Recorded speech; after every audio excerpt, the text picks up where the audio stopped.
Hello viewers, ఈరోజు అన్ని టిఫిన్స్లోకి use అయ్యే మంచి పౌడర్ చేసుకుందాం. టేస్టీ పల్లీ పౌడర్ చేయడానికి ఇట్లా కొంచెం ఆయిల్ వేసుకుని బాండీలో మంచి కొత్త పల్లీలు క్వాలిటీ బాగుండాలి, ఇలా వేసుకోవాలన్నమాట. వేసుకుని లైట్గా వేయించుకోవాలి. చూసారా కొత్త పల్లీలు ఎలా ఉన్నాయో కలరు, పాతవి అంత బాగోవు, అందుకని చూసుకొని చక్కగా తెప్పించుకోండి. తర్వాత చూపిస్తాం మళ్ళీ మీకు. పల్లీలకు సరిపడా ఎండుమిర్చి వేసుకోవాలి, కొంచెం బాగానే పడతాయి. ఇలా ఎర్రగా ఉండాలన్నమాట ఎండుమిర్చి. చూసారా, ఇవి కూడా కొంచెం లైట్గా వేయించుకోవాలి, ఎక్కువ వేయించద్దు. చూసారా ఇలా సౌండ్ వస్తుందో, టపా టపా. చాలు, ఈ వేపుడు చాలు.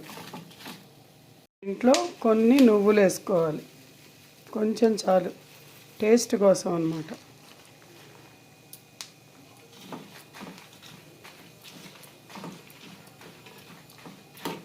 చివర్లో వేసుకోవాలి నువ్వులు.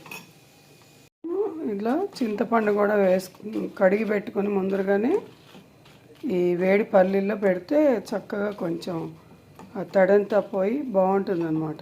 చూసారా, చాలు ఈ చింతపండు వీటికి, ఈ పల్లీలకి. లాస్ట్లో కొంచెం జీలకర్ర వేసుకోవాలి,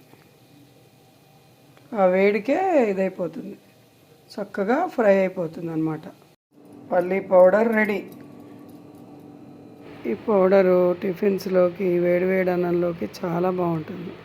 కూడా చేసుకుని ఎలా వచ్చిందో కామెంట్ పెట్టండి. ఛానల్ సబ్స్క్రైబ్ చేసుకోండి.